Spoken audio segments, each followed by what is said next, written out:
आज हम बात करने वाले हैं एक ऐसी चीज पर जिसका नाम शायद आपने पहली बार सुना हो, लेकिन अगर आप ऑनलाइन पैसों से थोड़ा भी जुदा हुआ काम करते हो, banking, UPI, online jobs, Telegram offers, तो ये वीडियो आपके फ्यूचर के लिए बहुत इंपॉर्टेंट है। इसका नाम है म्यूलर अकाउंट। इंडिया में आज जो भी मेजर ऑनलाइन स्कैम्स हो रहे हैं, investment scam, fake job scam, customer care fraud, उन सब का एक कॉमन बेस होता है। स्कैमर कभी अपना पर्सनल बैंक अकाउंट यूज नहीं करता, कभी नहीं, क्योंकि जैसे ही पैसा पकड़ा गया ट्रेल सीधा उस तक पहुंच जाएगा। इसलिए स्कैमर को चाहिए होता है एक बीच का इंसान, एक ऐसा बैंक अकाउंट जो बिल्कुल लीगल हो, आधार पन से लिंक्ड हो, लेकिन कंट्रोलर्स अकाउंट का स्कैमर के हाथ में हो। इसी अकाउंट को कहा जाता है मूले अकाउंट। मूले अकाउंट कोई फेक डॉक्यूमेंट से ओपन अकाउंट नहीं होता। ये आपका, मेरा या किसी नॉर्मल आदमी का रियल बैंक अकाउंट होता है। अकाउंट होल्डर को लगता है वो सिर्फ थोड़ा सा काम कर रहा है, लेकिन लॉ की नज़र में वो इलीगल पैसा घुमाने का टूल बन चुका होता है। स्कैमर का नाम कहीं नहीं दिखता। अब ये सवाल आता है कि लोग अपना बैंक अकाउंट देते ही क्यों हैं? इसका जवाब बड़ा सिंपल है, लालच और लैक ऑफ अवेयरनेस। आपने देखा होगा टेलीग्राम, व्हाट्सएप, इंस्टाग्राम पर मैसेज आते हैं, work from home, Surf bank account चाहिए डेली, DRS 2000। स्टूडेंट हो, अनएम्प्लॉयड हो, या किसी को इजी साइड इनकम चाहिए, ये ऑफर्स एकदम सीधा दिमाग पर हिट करते हैं। लोग ये नहीं समझते कि बैंक अकाउंट कोई सैम कार्ड या टेम्पररी चीज नहीं होती। बैंक अकाउंट आपकी लीगल आइडेंटिटी का एक्सटेंशन होता है।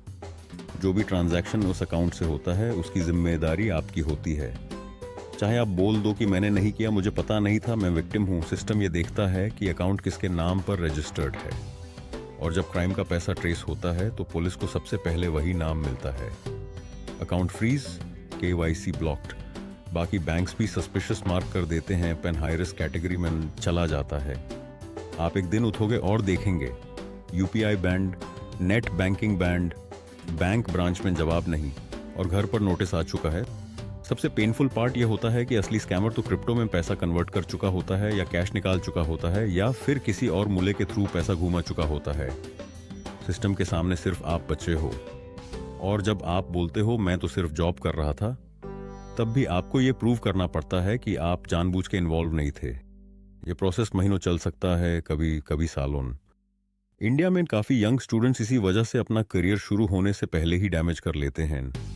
एक छोटी सी गलती और फ्यूचर में लोन नहीं मिलता, क्रेडिट कार्ड नहीं मिलता, और ये सब बिना किसी स्कैम प्लान किए, बिना किसी विक्टिम को डायरेक्टली लूटे। इसलिए एक बात हमेशा याद रखो, कोई भी लेजिट कंपनी कभी भी आपसे बैंक अकाउंट रेंट पे नहीं मांगती। कोई HR ये नहीं बोलेगा कि अपना पर्सनल अकाउंट यूज करो ट्रांजैक्शंस के लिए। कोई लीगल जॉब, OTP, ATM या नेट बैंकिंग एक्सेस नहीं मांगेगी।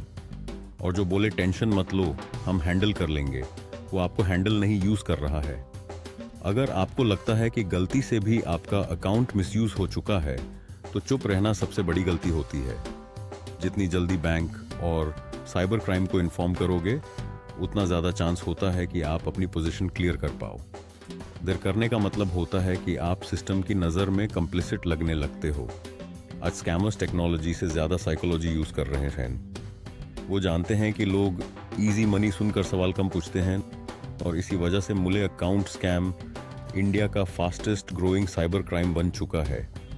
स्कैमर पैसा लेके निकल जाता है, लेकिन मूले यानी आम आदमी सिस्टम में फंस जाता है। इस वीडियो को शेयर करो, क्योंकि हो सकता है आज भी कोई आपके सर्कल में इसी वक्त मूले बन रहा हो और यूज पता भी ना हो।